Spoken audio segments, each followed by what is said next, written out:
अगली बड़ी खबर रीवा से है, जहां अभी हाल ही में बीते दिनों अधिवक्ता संघ का चुनाव संपन्न हुआ था, जहां अधिवक्ता संघ के अध्यक्ष के रूप में वरिष्ठ अधिवक्ता राजेंद्र पांडे निर्वाचित हुए। बता दें कि अधिवक्ता संघ के चुनाव में जीते हुए पदाधिकारियों अधिवक्ताओं का शपथ ग्रहण समारोह जिला एवं सत्र न्यायालय के अधिवक्ता संघ कार्यालय में आयोजित किया गया, जहां जीते हुए पदाधिकारी अधिवक्ताओं का सम्मान भी किया गया है। साथ ही शपथ ग्रहण समारोह में अधिवक्ता संघ के निर्वाचित अध्यक्ष राजेंद्र पांडे ने शपथ ली है। अधिवक्ता संघ के सचिव, सह सचिव आदि ने भी साथ में शपथ ली है। साथ ही कार्यकारिणी के युवा सदस्य अंबर पांडे, अभिषेक तिवारी, सत्यप्रकाश मिश्रा ने भी शपथ ली है। इस समारोह के मुख्य अतिथि के रूप में प्रथम जिला एवं सत्र न्यायाधीश रीवा शामिल हुए। उन्होंने सभी जीते हुए अधिवक्ताओं पदाधिकारियों को बधाई एवं उनके उज्जवल भविष्य की शुभकामनाएं दी है। आइए आपको दिखाते हैं कार्यक्रम की झलकियां।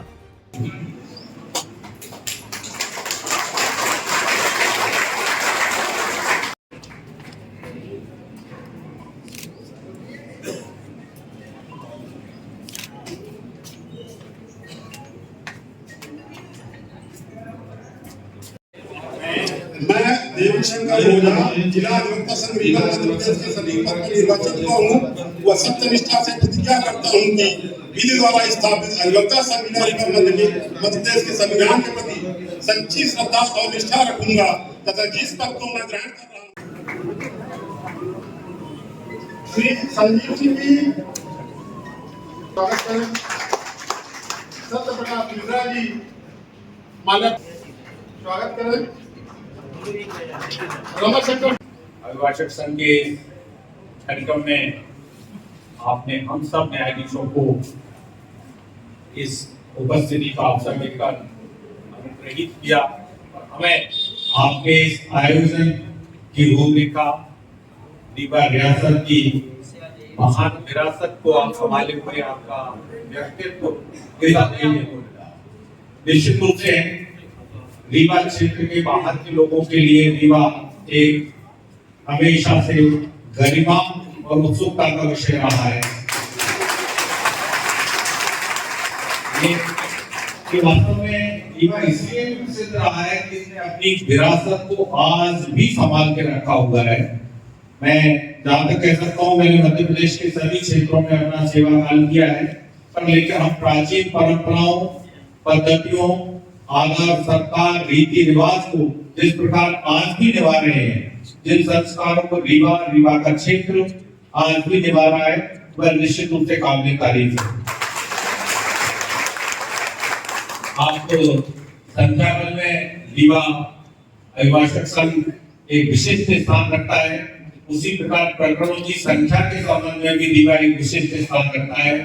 निश्चित रूप से इन दोनों स्थानों में जहाँ न्यायाधीशों को बैठने की, प्रकरणों को रखने की, सुनवाई करने की स्थान की, अभिभाषक संघ के सदस्यों को सम्मानजनक स्थान पर बैठने की जो समस्याएं हैं, मैं समझता हूँ निकट भविष्य में हम उसको दूर करने जा रहे हैं। आप लोगों के लंबे और बड़े दीर्घ प्रयासों के पश्चात एक सुसज्जित सुंदर न्यायालय भवन बनकर तैयार है। उसकी कुछ औपचारिकताओं में अंतिम समय लग रहा है और मुझे विश्वास है ग्रीष्मकाल से पहले हम शायद उस नए भवन में शिफ्ट हो जाएंगे और वास्तव में आपको भी कार्य करने का एक अलग अद्भुत आनंद आएगा। हमको भी बैठकर काम करने में एक अद्भुत प्रसन्नता और संतुष्टि महसूस होगी। निश्चित रूप से मैं ये मानता हूँ, मैं भी इसी समुदाय से आया हूँ, फिर इस समुदाय में वापस जाना है। ये अभिभाषक का वो गंगा है धारा की तरफ चली जाती है, समय के बाद पराक्रम की धारा में फिर मिलना पड़ता है। तो मैं समझता हूँ कि जब अभिभाषकों को बैठने का, कार्य करने का एक अच्छा माहौल, एक अच्छा स्थान मिलेगा, तो न सिर्फ हमारी कार्यक्षमता में वृद्धि होगी, हमारे आत्मविश्वास में वृद्धि होगी, बल्कि जो सामान्य जन हमको जिस स्थिति में देखते हैं, जब वो हमको एक भव्य तरीके से वकालत करते हुए बैठकर देखेंगे, तो हमारे गरिमा और सम्मान में भी उनके मन में वृद्धि होगी।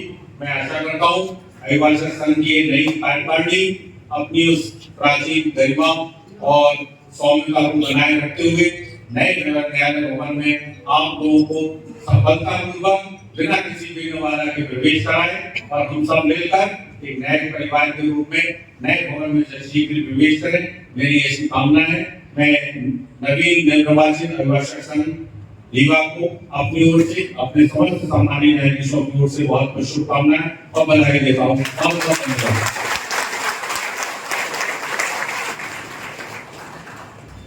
कम शब्द और हमारे न्यायालय का समस्त न्यायिक परिवार उपस्थित हमारे अधिवक्ता, बुजुर्ग अधिवक्ता जिनके आशीर्वाद से हम सब पर बढ़ रहे हैं, और नौजवान मित्रों, आप लोगों ने एक बार फिर से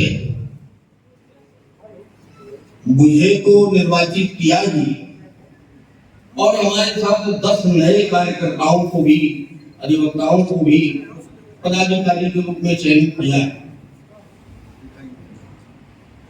पद में निर्वाचित होना उतना महत्वपूर्ण नहीं जितना अपने कर्तव्यों के निर्वहन को लेकर उत्तरदायित्व संभालना पड़ता है।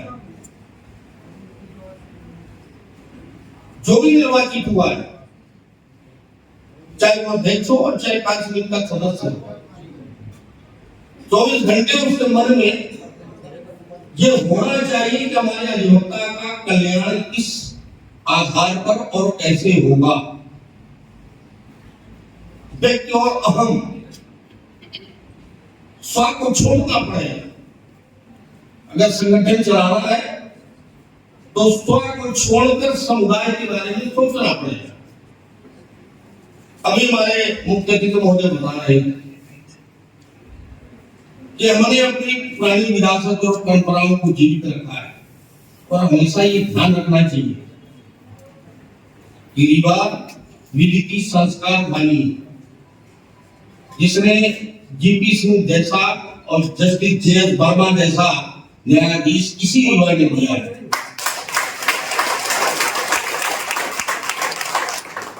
हमारा एक एक काम, हमारा एक एक कृत्य उनकी शान में बढ़ोतरी न कर पाए तो गुस्ताखी हल्की तरह हो नहीं पाए, इस बात का हमेशा हमें ध्यान रखना चाहिए।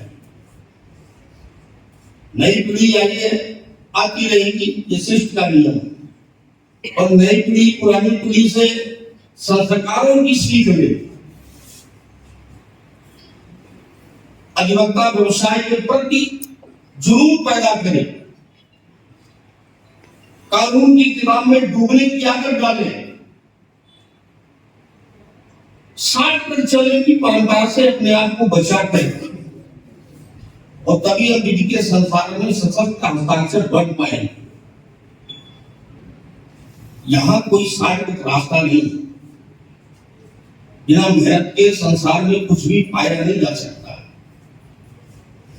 आज मैं अध्यक्ष हूं, कल मैं नहीं रहूंगा।